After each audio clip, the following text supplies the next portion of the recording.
Update naman tayo sa lagay ng ating panahon mula sa ating ka-weather, Benison Estareja ng Pag-asa. Benison? Purina, ramdam na nga ang init sa halos buong bansa dahil sa patuloy pang paghina ng hanging amihan o northeast monsoon. Ayon po sa Pag-asa, posibleng magtapos ang panahon ng amihan sa bansa early next week na siyang hudyat na rin ang pagsisimula ng tag-init o warm and dry season. Sa rainfall forecast ng Pag-asa bukas, March 20, Biyernes, sa Luzon po meron pa rin aasahang may hinang pag-ulan sa umaga, sa Batanes at sa may lalawigan po ng Aurora, habang sa hapon o gabi, posible ang saglit na ulan dito sa mga probinsya po ng Abra, Ilocos Sur, La Union at Benguet.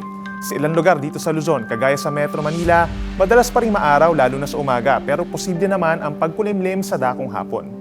Sa Palawan, Visayas at Mindanao, umaga hanggang hapon, posible yung may hinang ulan na hindi naman tuloy-tuloy dito po sa may eastern and central portions of Visayas, Caraga Region at Davao Oriental.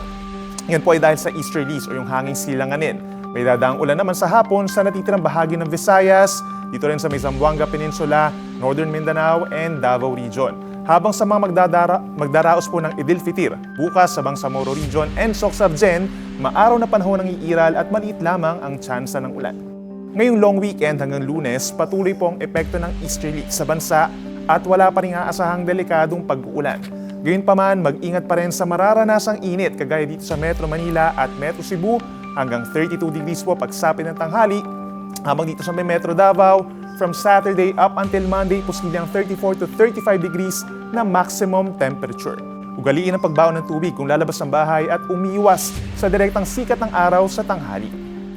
Ka-weather ngayong araw naglabas po ng press release ang Pag-asa patungkol sa decommissioned names o natanggal na pangalan sa listahan ng mga bagyo noong 2025. Kung matatandaan natin, ito yung mga bagyo kabilang si Krising, Emong, Mirasol, Nando, Opong, Tino at Uwan. Base sa criteria po ng Pag-asa, nakapagtala itong mga bagyong ito ng at least 300 casualties o at least 1 billion pesos na kabuuang pinsala dahilan para hindi na ito magamit pa. Ang tabayanan ng mga ipapalit na pangalan na bagyo sa taong 2029 sa susunod na press release ng ahensya. At yan munang napapanahong balita ngayong Webes. Ako inyong ka-weather, Benison Estareja, para sa Billionaire News Channel. Manatiling nakatutok sa Billionario News Channel. Sumubaybay sa aming social media accounts at mag-subscribe sa aming YouTube channel para sa mga bago at eksklusibong balita.